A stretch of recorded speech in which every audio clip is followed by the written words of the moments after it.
Assalamualaikum warahmatullahi wabarakatuh. Perkenalkan, nama saya Ruben Fabriani Septian, Prodi PTI dari kelas A pagi.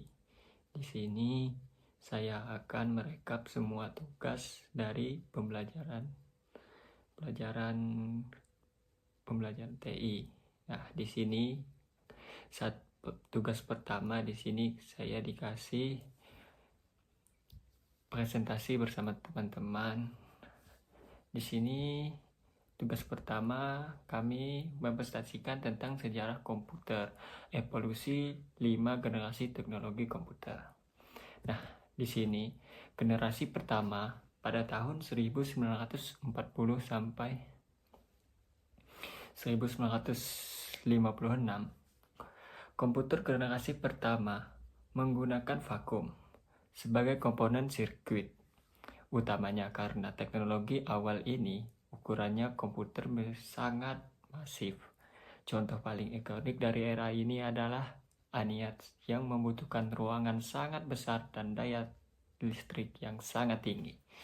Dan generasi kedua pada tahun 1956 sampai 1963 menggunakan transistor berhasil menggantikan tabung vakum yang berukuran masih dan panas. Ukuran komputer menjadi jauh kecil, ringan, dan tingkat kegagalannya menurun. Sangat hemat energi jika dibandingkan dengan generasi pendahulunya yang pertama. Era ini juga memandai dimulainya penggunaan bahasa pemrograman tingkat tinggi awal dan generasi ketiga.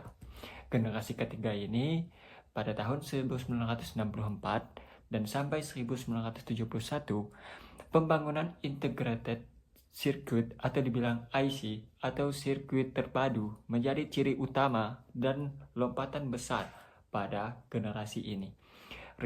Ribuan transistor miniatur disatukan dalam sebuah chip silikon kecil, membuat komputer menjadi jauh lebih cepat dan efisien. Dan generasi keempat tahun 1971 dan sampai sekarang ditandai dengan inovasi microprocessing yang mengemas jutaan komponen elektronik ke dalam satu chip tunggal. Nah, memungkinkan menciptakan personal komputer atau PC dan laptop yang ringkas. Harga perangkat komputasi menjadi terjangkau untuk menggunakan publik dan rumah tangga. Kecepatan komputasi meningkat drastis seiring dengan ukuran hardware yang semakin menyusut. Generasi kelima adalah masa depan dan AI. Zaman sekarang sudah saatnya kita menggunakan AI, teman-teman. Komputer generasi kelima berpusat secara utuh pada teknologi efisiensi intelijen atau dibilang AI atau kecerdasan buatan. Sistem direncanakan untuk mampu belajar, beradaptasi, dan meniru fungsi kognitif manusia, memfasilitas era mesin yang dapat berpikir analitis. Dan itu tugas pertama dari Bu Kori, dan ada lagi tugas keduanya. Tugas keduanya yaitu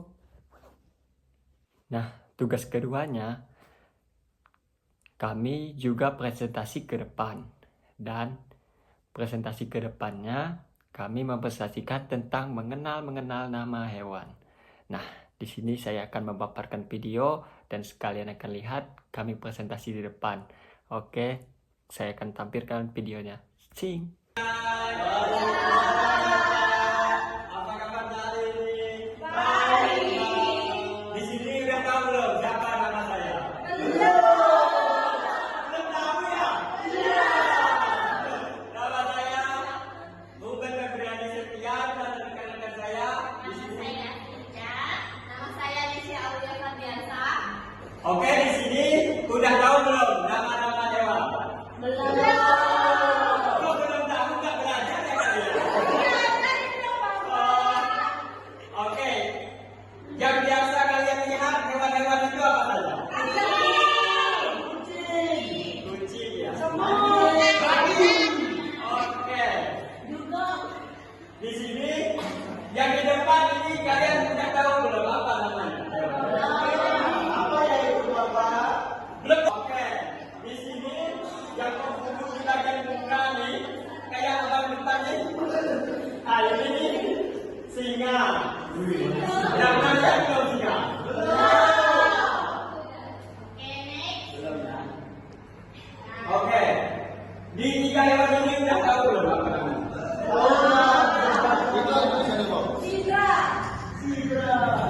Zebra berubah berusaha.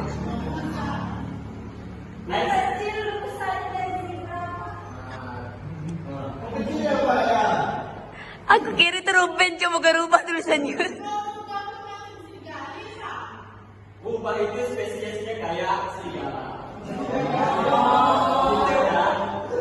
Oke, next. Oke, zebra. Zebra ini memiliki belang-belang hitam dan putih.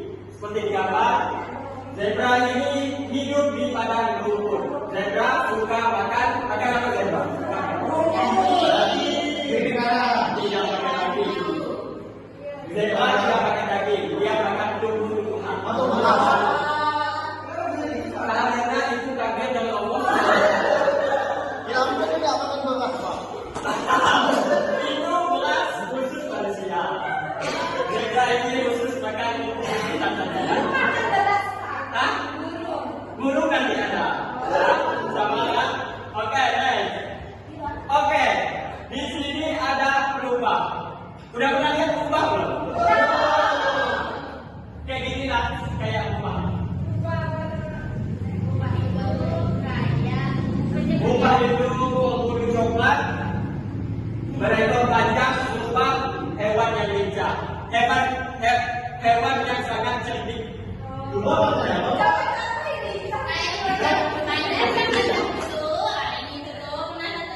Itu kancing.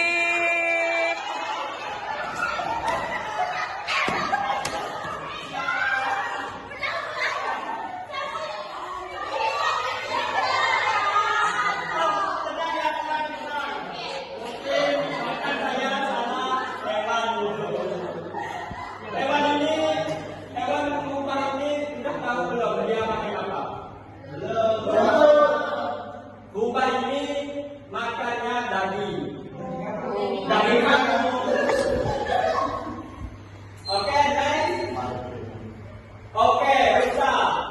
Rusa memiliki tanduk panjang. Nah, dia ini tanduk panjang. Kaki yang panjang suka makan daun. Tidak. Rusa ini sama kayak zebra, dia makan rumput. Dan dia sangat lincah. Itu daun. Daun itu spesies rumput. Sama juga kayaknya. Ya, rumput itu terdiri dari daun-daunan. Aduh, udah isap di kameramen nih. Oke, selanjutnya kami lanjutkan dengan rekan saya. Oke, kalian udah tahu belum hewan-hewan air itu apa aja? Hewan air itu ada ikan, hiu, dan lumba-lumba. Selanjutnya, apa bedanya? Bedanya ikan itu ada yang hidup di air laut, air asin, air tawar. Ikan, hewan yang tinggal di air itu ikan berenang di air. Ikan bernapas dengan insang. Selanjutnya, Kalau insang ini ditutup gimana?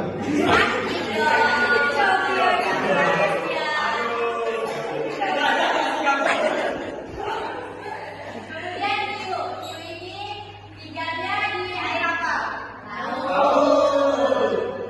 Hiu memiliki gigi tajam dan berenang dengan cepat. Bu, itu makan apa, Bu? Apa? Itu makan apa? Hiu makannya ikan-ikan kecil dan sedang. Selanjutnya, lumba-lumba. Lumba-lumba ini hidupnya di laut.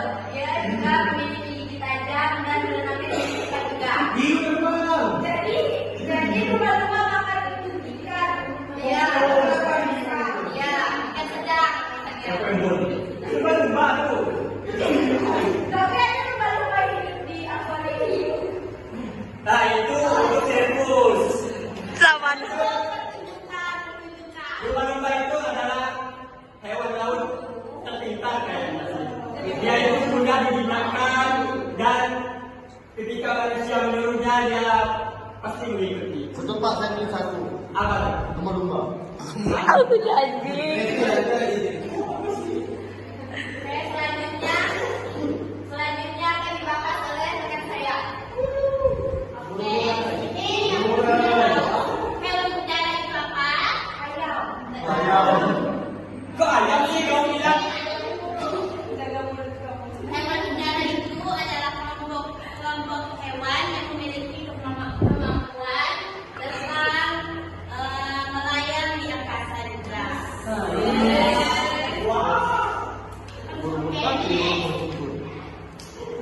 Nah, di sini hewan favorit. Apa hewan favorit kalian? Aku singa. Ini ada ikan, harimau, serigala, apa tuh namanya? Zebra. Dan sebagainya. Dia ngajarkan nama hewan, tidak tahu nama hewan. Ayo kita sayangi hewan seperti burung. Kalau kalian ada apa namanya?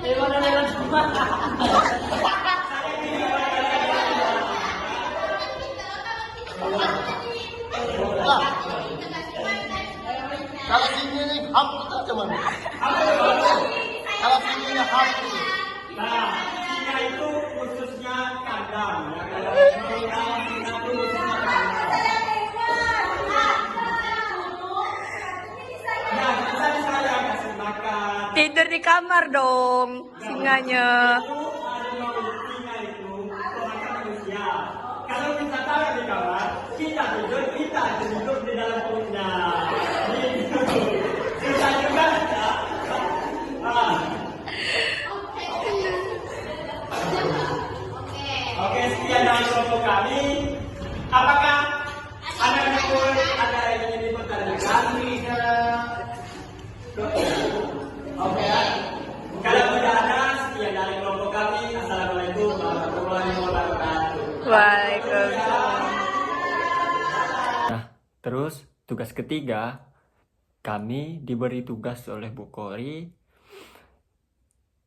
tentang mencampurkan batu, air, dan pasir di dalam satu tempat dan harus pas dan muat. Nah, di sini kami juga ada bikin video dan saya akan kasih lihat lagi videonya sekarang.